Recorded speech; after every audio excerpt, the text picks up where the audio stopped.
नमस्कार मित्रांनो, प्रधानमंत्री घरकुल आवास योजना ग्रामीण टप्पा 2 या योजनेमध्ये आपण पात्र लाभार्थी आहात। आपल्याला घरकुल मंजूर झालेला आहे। आपल्याला पहिला हप्ता आलेला आहे 15,000 रुपयांचा, दुसरा हप्ता सुद्धा आलेला आहे, तिसरा हप्ता आलेला नाही किंवा चौथा हप्ता आलेला नाही किंवा फक्त पहिलाच हप्ता आलेला आहे, दुसरा सुद्धा आलेला नाही। आमचं घर पूर्ण झालेलं आहे पण आपल्याला 2च हप्ते मिळालेले आहेत किंवा एकच हप्ते मिळालेले आहेत किंवा 3च हप्ते मिळालेले आहेत। पहा, सांगण्याचा उद्देश हा की तुमचं घरकुल मंजूर आहे, तुमचं घरकुल बांधकाम स्टेज नुसार चालू आहे पण तुम्हाला हप्ताच मिळत नाही। एक हप्ता मिळाला, 2 हप्ता मिळाला, तिसरा नाही, चौथा नाही। असं जर तुमचं असेल तर हा व्हिडिओ तुमच्यासाठी आहे। व्हिडिओ शेवटपर्यंत पहा, म्हणजे आपल्याला घरकुलचा हप्ता कसा मिळवायचा याबाबत शेवटपर्यंत राहिल्यानंतरच समजून जाईल। अन्यथा तुम्ही कमेंट करता अर्धवट व्हिडिओ पाहून कमेंट करू नका। शेवटपर्यंत व्हिडिओ पहा, तुम्हाला नक्कीच तुमच्या घरकुलचा हप्ता तुमच्या घराच्या स्टेजनुसार मिळून जाईल। चला तर अधिक न वेळ घालवता आजच्या व्हिडिओला सुरू करूया। सुरू करण्यापूर्वी जर आपल्या चॅनलला सबस्क्राइब केलं नसेल, महत्त्वपूर्ण व्हिडिओ पाहण्यासाठी चॅनलला सबस्क्राइब करा। डिस्क्रिप्शन मध्ये आपल्याला एक लिंक देण्यात आलेली आहे mygrambpanchayat.com, यावरती येऊन जा। यावरती आल्यानंतर पहा, इथे घरकुल 1 ते 4 हप्ता मागणी अर्ज ही पोस्ट देण्यात आलेली आहे, त्यावरती क्लिक करा। यानंतर या पोस्ट मध्ये आपल्याला इथे एक PDF फाईल आहे, ती म्हणजे पहा अर्जाचा नमुना PDF खालीलप्रमाणे आहे, तिथून डाउनलोड करा। तर डाउनलोड वरती क्लिक करा आणि ही PDF तुम्ही डाउनलोड करा। पहा, डाउनलोड करा किंवा प्रिंट करा। आता ज्या भागात ज्या जिल्ह्यात नमुने वेगवेगळे असू शकतात, त्यामुळे तुमच्या ग्रामपंचायतीमध्ये जाऊन तुमच्या ग्रामपंचायतीचा किंवा पंचायत समितीचा नमुना हा तुम्ही घेऊ शकता। हा नमुना कोल्हापूर जिल्हा परिषदकडील आहे, तुमच्या पण जिल्हा परिषदेला हा नमुना असू शकतो। आता या व्यतिरिक्त असेल तर तुम्ही तिथून घेऊ शकता, अन्यथा हाच नमुना तुम्ही वापरू शकता। आता पहा, व्हिडिओ मध्ये शेवटपर्यंत राहा। जर तुम्हाला हप्ते भेटत नसतील तर तुम्ही म्हणाल की जिओ टॅग केल्यानंतर असा कोणताही फॉर्म मागत नाहीत, आपल्या खात्यावरती पैसे येतात। पण काही घरकुल लाभार्थ्यांचे कमेंट आलेले आहेत की आमचा घर बांधून लेवल पूर्ण झालेले आहेत, म्हणजे स्टेप बाय स्टेप, उदाहरणार्थ रूफ लेवल, लेंटल लेवल, पाया लेवल किंवा घर पूर्ण झालेले आहेत, तर सुद्धा अद्याप दुसरा तिसरा पहिलाच फक्त हप्ता आलेला आहे, दुसरा आलेला नाही, तिसरा आलेला नाही, काही जणांचा चौथा आलेला नाही, काही जणांचं घरकुल पूर्ण झालेलं आहे तरी सुद्धा अजून दुसरा सुद्धा हप्ता आलेला नाही किंवा फायनल सुद्धा हप्ता आलेला नाही। तर त्यांच्यासाठी हा व्हिडिओ खूप महत्त्वाचा आहे। पाहू शकता, हे पत्र आहे जे की अर्ज आहे, तुम्ही अर्ज देणार आहात पैसे मागणीसाठी। आता पहा कशा पद्धतीने लिहायचं, काळजीपूर्वक पहा। अर्ज डाउनलोड करा त्या वेबसाईट वरून, टोटली फ्री मध्ये आहे।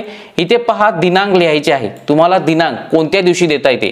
प्रति गट विकास अधिकारी पंचायत समिती, तुमची पंचायत समितीचं नाव लिहायचं आहे। अर्जदार म्हणजे घरकुल लाभार्थ्याचं पूर्ण नाव आणि पत्ता लिहायचा आहे। विषय प्रधानमंत्री आवास योजना ग्रामीण अंतर्गत घरकुलसाठी अनुदान रक्कम मिळण्याबाबत सरळ विषय आहे।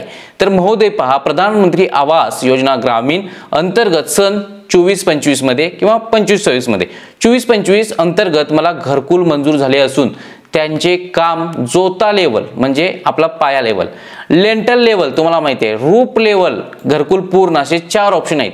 आता तुमचं कोणत्या लेवलला झालेलं आहे, जोता लेवल झाला असेल तर हे 3 ऑप्शन खोडा, जर लेंटल लेवल असेल तर बाकीचे ऑप्शन खोडा। हे समजून घ्या।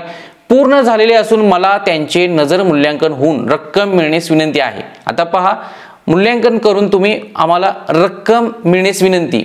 आता पुढे आणि मी सांगणार आहे, आपला विश्वासू आपले अर्जदाराचे नाव लिहा इथं आणि स्वाक्षरी करा। इथे शिफारस आहे ती म्हणजे तुमच्या ग्रामपंचायतीची, तुमचं नाव येईल, तुमचा कोणत्या सन मध्ये घरकुल बांधकाम केलेलं आहे, तुमचा मिळकत नंबर लिहितील आणि कोणत्या लेवलला आलेला आहे आणि कितवा हप्ता इथे मिळायचा आहे। पहा, पहिला हप्ता, दुसरा हप्ता, तिसरा हप्ता की अंतिम हप्ता करायचा आहे, ते तुमचे पंचायतीचे ग्रामपंचायत अधिकारी म्हणजे ग्रामसेवक, कमिटी सदस्य म्हणजे सदस्य, उपसरपंच किंवा सरपंच यांची स्वाक्षरी होईल दिनांकासहित आणि हे शिफारस पत्र तुम्हाला भेटून जाईल। यानंतर नजर मूल्यांकन दाखला हे पंचायत समिती लेवलला आहे। पोहोच पावती म्हणजे आपल्याला पैसे मिळालेले आहेत म्हणून पोहोच पावती देतो। आता ही पोहोच पावती चेक नंबरने होती पूर्वी, आता तुम्हाला PAPMS ने डायरेक्ट ट्रान्सफर DBT द्वारे तुमच्या खात्यावरती येते, त्यामुळे ही पोहोच पावती इथे तिकीट लावून आपल्याला स्वाक्षरी करायची आहे जर हप्ता मिळाला तर। पहा इथे पोहोच पावती आहे, घरकुलचा हप्ता मिळालेला. आता पहा इथे चेक नाही भेटत होते, आता चेक नाही आहे, त्यामुळे तुम्ही ते स्वाक्षरी करा, हा संपूर्ण फॉर्म भरा आणि तुमच्या ग्रामपंचायत ठिकाणी जायचं आहे. हा अर्ज करा. म्हणजे काय की माझं घरकुल या लेवलला आलेलं आहे आणि आम्हाला या लेवलचे पैसे मिळावेत.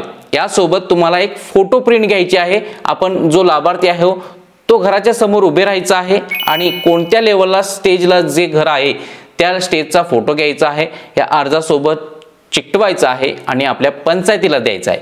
पंचायत हे सर्व पाहतील, आपली शिफारस पत्र लिहितील आणि पंचायत समिती ठिकाणी पोहोच करतील किंवा आपण स्वतः पंचायत समिती ठिकाणी घरकुल विभागात जाऊन ही अर्ज आणि फोटो द्यायचा आहे.